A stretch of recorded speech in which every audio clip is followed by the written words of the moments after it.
Hello friends, welcome to Telugu word details. ఈరోజు మనం ఒక అద్భుతమైన కథ చెప్పుకుందాం. అదే తెలివైన ఉడత. అడవిలో వారెన్ బఫెట్. అనగనగా గ్రీన్వుడ్ అని ఒక దట్టమైన అడవి. ఇక్కడ సురేష్, రమేష్ అని 2 ఉడతలుండేవి. సురేష్కి దొరికినదంతా అప్పటికప్పుడే తినేసి ఎంజాయ్ చేయడం అంటే చాలా ఇష్టం. రేపటి గురించి అస్సలు ఆలోచించడు.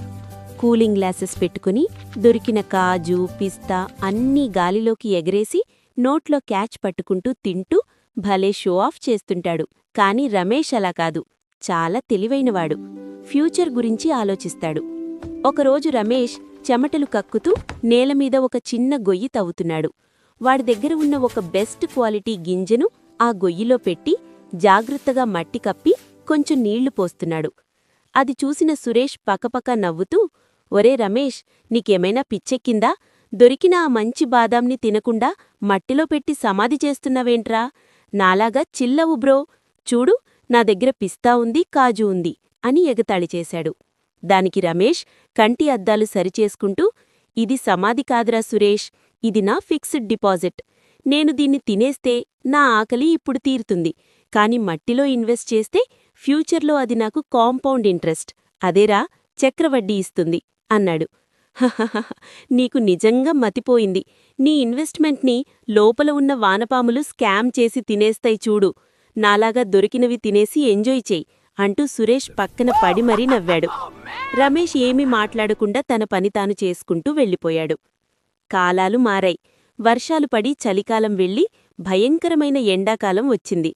చెట్లకు ఆకులు, పండ్లు అన్నీ రాలిపోయాయి. అడవిలో ఒక్క పండు కూడా దొరకట్లేదు. తీవ్రమైన ఆహార కొరత వచ్చింది. ఇప్పుడు సురేష్ పరిస్థితి దారుణంగా తయారైంది. భయంగా, చాలా నీరసంగా అడవిలో ఫుడ్ కోసం వెతుకుతున్నాడు. వాడి దగ్గర ఒక్క బాదాం గింజ కూడా లేదు. కడుపు మాడిపోతోంది. అబ్బా, అప్పుడా కాజూ పిస్తాని అనవసరంగా స్టైల్ కోసం తినేశాను. కొన్ని దాచుకుంటే ఎంత బాగుండేదో. ఇప్పుడు ఆకలితో చనిపోయేలా ఉన్నాను. ఎవరైనా చూస్తే నన్ను చంపైనా తినేస్తారు. ఏం చెయ్యాలిప్పుడు అని ఏడుస్తూ నడుచుకుంటూ వెళ్ళి రమేష్ ఇంటి దగ్గర పడిపోయాడు. రమేష్ మావా, నువ్వన్నదే కరెక్ట్రా. ఆకలితో కడుపులో ఎలుకలు డాన్స్ చేస్తున్నాయి. ఏదైనా ఒక్క గింజ ఉంటే ఇయ్యవా? ప్రాణం పోతోంది అని బతిమిలాడాడు సురేష్. అప్పుడు రమేష్ ఒక సూట్ వేసుకుని హాయిగా కూర్చుని ఒక ఫ్రెష్ యాపిల్ తింటూ కనిపించాడు. అది చూసి సురేష్కి మైండ్ బ్లాక్ అయింది. రమేష్ చిన్నగా నవ్వి, రా సురేష్, నా పోర్ట్ఫోలియో చూపిస్తాన్రా అంటూ తన ఇంటి వెనకాల ఉన్న పెరట్లోకి తీసుకెళ్లాడు. అక్కడ చూస్తే సురేష్కి మతిపోయింది. రమేష్ పాతిపెట్టిన చిన్న గింజ ఇప్పుడొక పెద్ద చెట్టయింది.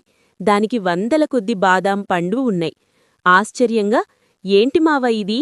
మ్యాజిక్కా లేక ఏదైనా చీట్ కోడ్ వాడావా అని అడిగాడు సురేష్. దానికి రమేష్, ఇది మ్యాజిక్ కాదురా సురేష్, ఇది నా పవర్ ఆఫ్ కాంపౌండింగ్. నేనొక చిన్న గింజని ప్రకృతిలో ఇన్వెస్ట్ చేశాను. ప్రకృతి దానికి సమయం యాడ్ చేసి నాకు 100ల గింజలను వడ్డీగా తిరిగిచ్చింది. నువ్వు అప్పటికప్పుడు ఆనందం కోసం ఆరాటపడ్డావు.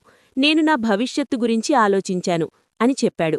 ఆ తర్వాత రమేష్ తన దగ్గర ఉన్న ఫుడ్ని సురేష్కి ఇచ్చాడు. సురేష్ బుద్ధి తెచ్చుకొని వెంటనే వెళ్లి ఇంకో గింజను మట్టిలో పాతిపెట్టడం స్టార్ట్ చేశాడు.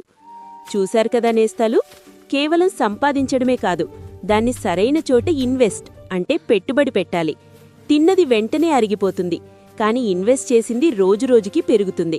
ఇది డబ్బుకైనా మీ సమయానికైనా అప్లై అవుతుంది. అందుకే దాచుకుంటే కరిగిపోతుంది, పెట్టుబడి పెడితే పెరిగిపోతుంది. ఈ కథ మీకు నచ్చిందా? అయితే లైక్ చేయండి, షేర్ చేయండి. ఇలాంటి మంచి కథల కోసం తెలుగు వర్డ్ డీటెయిల్స్ ఛానల్ని సబ్స్క్రైబ్ చేసుకోండి. మళ్ళీ ఇంకో మంచి కథతో కలుద్దాం. అంతవరకు సెలవు. టాటా.